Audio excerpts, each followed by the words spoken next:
Eu vou falar rasgado que é para todo mundo entender. Queremos tudo de Deus. Sabemos que Deus tem o controle de tudo. Queremos que Deus cuide dos anos da nossa vida e estamos entregando míseros minutos de alimentação espiritual.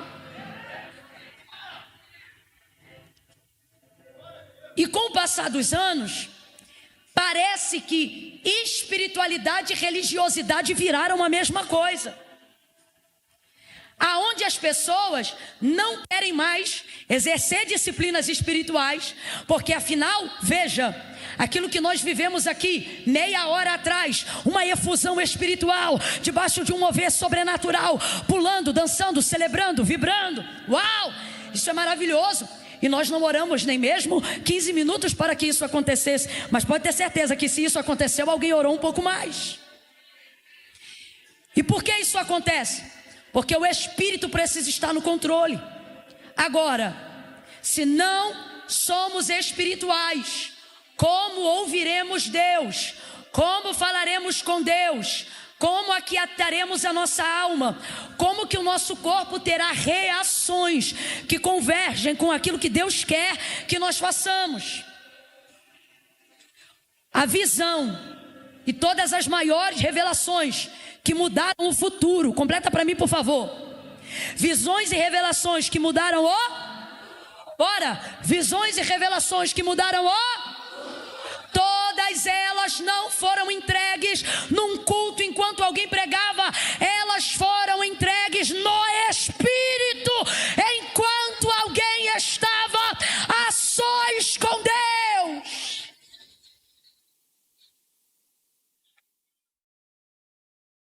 No Espírito, temos dificuldade de discernirmos a voz de Deus.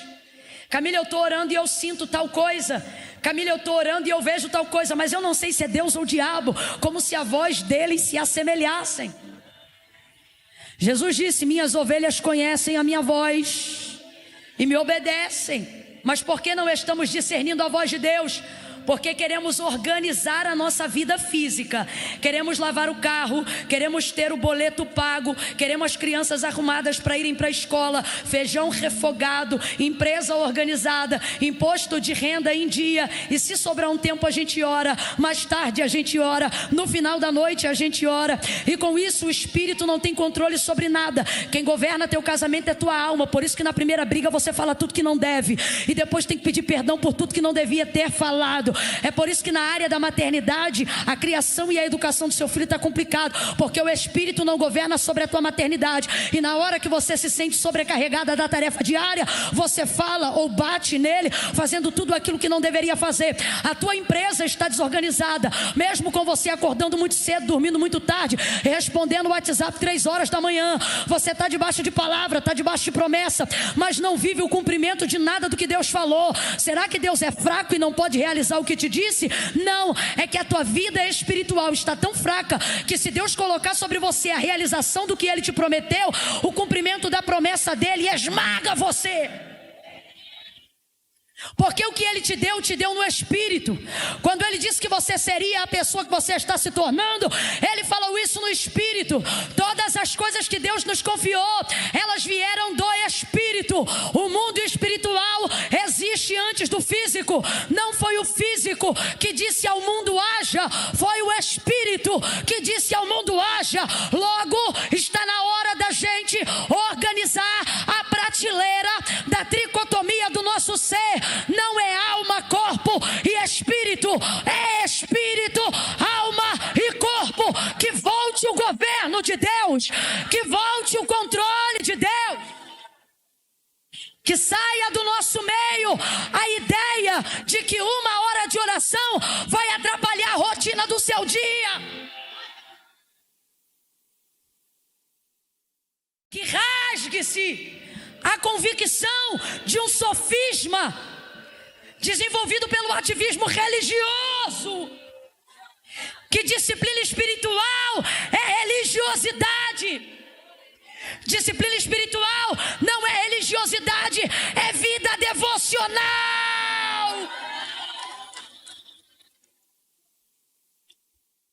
Você está terceirizando um poder que recebeu prioritariamente.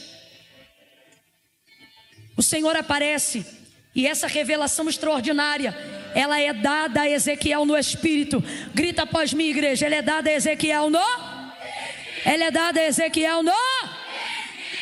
Tudo que Deus tem para fazer na sua vida, se não começar no seu espírito, não começará em lugar nenhum. Agora, Camila, como eu me movo pelo Espírito? Como as coisas tangíveis e físicas da minha vida passam a existir pelo Espírito? Gênesis 1, o texto vai dizer assim: no princípio, a terra era sem forma e vazia. O Espírito, quem está comigo, diga amém. O Espírito de Deus se movia sobre a face das águas, ou do abismo que estava em densas trevas e profundas águas. No princípio a terra era sem forma e vazia, e o Espírito de quem? Bora, de quem? Espírito de Deus se movia, mano. É o Espírito de Deus. Então vou perguntar para você pela terceira vez: quem está se movendo? O Espírito de quem? De quem? Duas verdades no princípio. Primeira, não há densas profundas de trevas, de caos, que o Espírito de Deus não tenha liberdade para si. Do Senhor é a terra, a sua plenitude, o mundo e aqueles que nele habitam. Para que essa ideia de dizer, isso sim é religiosidade. Deus não entra ali porque ali é casa disso. Deus não entra ali porque ali é tráfico daquilo. Deus está dizendo: me movo aonde eu quero, na hora que eu quero, do jeito que eu quero. Porque do Senhor é a terra, a sua plenitude, o mundo e aqueles que nele habitam. Sem forma, vazio, um caos em trevas, mas o Espírito de Deus estava presente e não estava parado. Eu vou falar de novo: estava presente e não estava parado. Estava presente e não estava parado. Estava presente e não estava parado. Presente, mas não estava parado. Todavia eu tenho que ser honesto ao texto. E o texto diz que o Espírito de Deus está presente, está se movendo, mas não está fazendo nada. Ele está presente, está se movendo, mas não tem sol. Está presente, está se movendo, mas não tem ordem. Está presente, está se movendo, mas não tem lua. Está presente, está se movendo, mas não tem terra. Está presente, está se movendo, mas não tem estrela. Está presente, está se movendo, mas ainda não tem nada. Continua caos. Está presente, está se movendo e o caos não muda. Está presente, está se movendo e as trevas não saem. Eu quero que você entenda isso. Por que é importante entender isso? Para você compreender como que se organiza a vida espiritual. O mesmo meio pelo qual Deus quer se mover na gente é o mesmo meio pelo qual Ele mesmo se move em si. Eu vou repetir: o meio pelo qual Deus se move na gente é o mesmo meio pelo qual Ele se move em si próprio. Explica, vou explicar. Está presente, está se movendo, mas não muda nada. Porque mover sem palavra não muda nada. Pode ser mover de Deus, pode ser mover do Espírito de Deus, na inocência, na pureza, na vontade, no desejo. Mas se não tiver palavra, não muda. Está presente, está se movendo, mas não muda nada. E quando é que tudo começa a mudar? Quando é que as coisas começam a serem transformadas? Quando o texto diz: e disse Deus. Agora eu te pergunto: um Deus como o nosso Deus precisa falar para as coisas existirem? Tudo que existe, tudo que há, diz o autor da carta aos Hebreus, não foi feito por prova aparente do que se vê. O que ele está dizendo? Que tudo que você toca, que tudo que você enxerga, não existe por obra do acaso. Mas antes, céus e terra, oh meu Deus, céus e terra foram criados pelo poder da sua palavra. Agora raciocine comigo: Deus poderia ter criado tudo que existe, tudo que há, numa inspiração assim, ó. Podia ou não podia? Mas o princípio pelo qual ele opera é o mesmo pelo qual ele se move. O princípio pelo qual ele opera é o mesmo pelo qual ele se... Para que nós aprendamos a nos mover nele. Então veja, tu pode estar aqui hoje, tu pode rodar, tu pode pular, tu pode viver a efusão do Espírito. Se isso for destituído de uma palavra, o Espírito não terá o poder de trazer a realidade das coisas que você precisa viver na sua vida. Aí o texto vai dizer, e disse Deus. Quando o texto diz, e disse Deus, haja luz, você conhece. O que houve? Bora! O que houve? O que houve?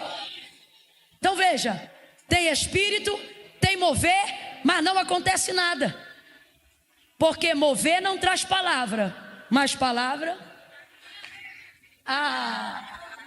Ei! Oh meu Deus, eu estou sentindo uma graça. É a primeira vez que eu te peço isso nessa noite. Pega na mão do vizinho, não pede licença não, sai pegando.